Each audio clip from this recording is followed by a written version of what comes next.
Hello everyone, welcome to my YouTube channel Lex4E-JS. I am a ad hoc assistant professor at BK Mercantile Bangalore College. Recently I have found that to make one YouTube channel which will give you one educations with related to your topics, your subjects and more updates regarding in the legal field. For that I have prepared this YouTube channel. You must subscribe this. Its name is Lex4E. Now I will explain you. आपको मैं समझाता हूँ ये Lex4E क्यों रखा है.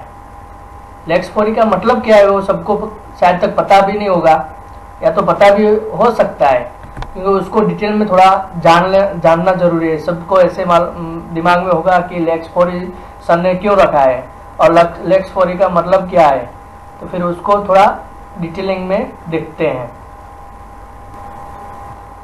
As per the Merriam-Webster dictionary, the legal definition of Lex4E is given is that the law of jurisdictions where an action is pending and the law of the court in which a proceeding is brought.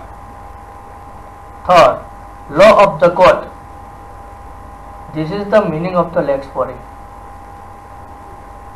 ये सबको ऐसे दिमाग में होगा कि मेरियम Webster वाले बोलते हैं तो वो फाइनली होता है, तो it's a final definition of the Lex4E.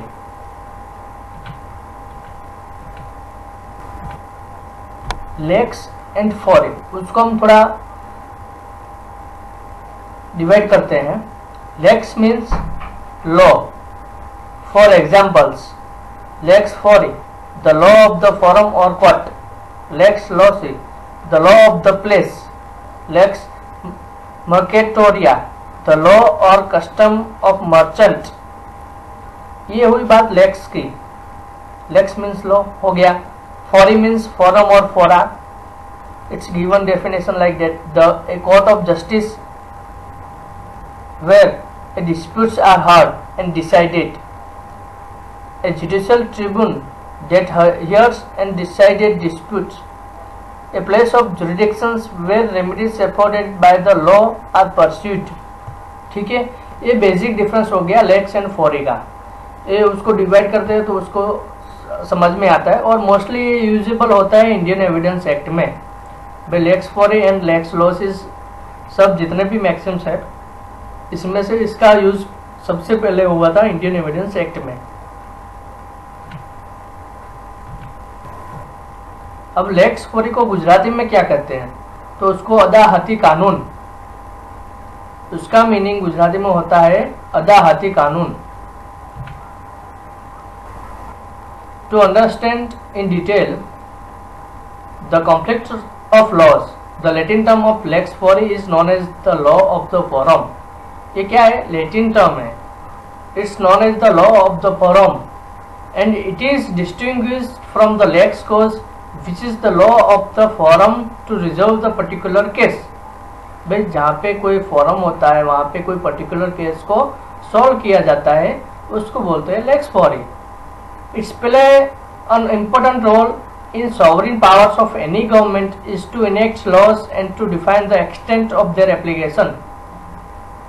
इसका इम्पोर्टेंट कहाँ पे है, भाई कोई भी सॉवरेन पावर से किसी की कंट्रीज का या किसी गवर्नमेंट का, तो भाई लॉज को कहाँ पे कैसे इनेक्ट करना है और उसको किस तरह से एक्सटेंड किया जाता है, कौन सी कोर्ट में कैसे कैसे अप्लाई होता है, उसके डिपेंडेंट होता है Lex4E के ऊपर. This laws will be applied through the different institutions. Some will be formally constituted as a courts. Institution means courts, lower courts to high court to supreme courts.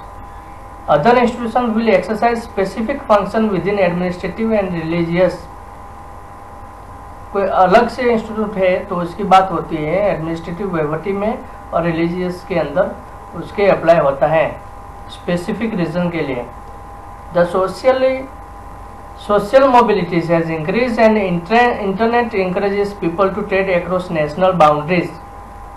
a need to recognize the relevance and importance of foreign laws to dispute resolution has arisen. Hence, within the precise limits set by the lex fori, local courts may sometimes apply one or more foreign laws as the lex causes if the protects public policies and its requirement of justice of dictatorships. हम देखते हैं कि भाई technology की वजह से बहुत सारे हमारे जो ट्रेड है, बिजनेस है, वो एक्रॉस नेशनल बाउंड्रीज होते हैं, यानी राज्य तहत होते हैं, देश कंट्री से कंट्री तहत होते हैं। तो उसके रिलेटेड कोई डिस्प्यूट होता है तो उसके ध्यान में रखने के लिए और उसको लिमिटेशन में रखने के लिए तो क्या करना पड़ता है भाई, ये लेक्स फॉरी के तहत उसको एक फॉरम बनाया जाता है भाई, वहाँ पे ही मैटर फाइल होती है। Limitation set by the lex fori, precious limitation, ठीक है। तो वहाँ पे लोकल कोर्ट होती है या तो भाई फॉरेन कंट्रीज के तहत, फॉरेन लॉज के तहत कार्यवाही होती है। फॉर एग्जाम्पल्स देखते हैं तो उसका समझ में आएगा भाई, lex fori is the law of place where the dispute is being adjudicated by the court. For example limitation act is lex fori. Example में देखिए तो in a contract enter into between a company of India and x company of England in France, the substantial part of the interpretation of the contracts would be govern by the place of contract which is lex loci कॉन्ट्रैक्टियस। यानी जो contract में कहा गया है वो decided होता है। अगर कोई डिस्प्यूट होता है तो कहाँ पे उसको रिजोल्व करना है, तो it's decided by the parties when they have to do the solution of the dispute. So this is the example of the limitation act is lex fori, and the dispute between trade is a lex fori. However, when they sue on contract in India, questions whether the claim is time barred would be governed by Indian Limitation Act. अगर India में होता है तो Indian limitation act की तहत तो होगा, अगर फॉरेन इंग्लैंड में होता है तो इंग्लैंड का जो लिमिटेशन एक्ट है उसकी तहत होगा, ठीक है। ये एग्जांपल उसके लिए फिट होता है, इसलिए लेक्स फॉरी कहा जाता है। अब मेरे जो ये चैनल है उसका मैंने लिंक आपको भेजा है और ये डिस्क्रिप्शन में भी दिया हुआ है। So thanks for your kind support and I welcome you all to the my YouTube channel and I will upload all the videos related to your exams and your subjects. Thank you very much.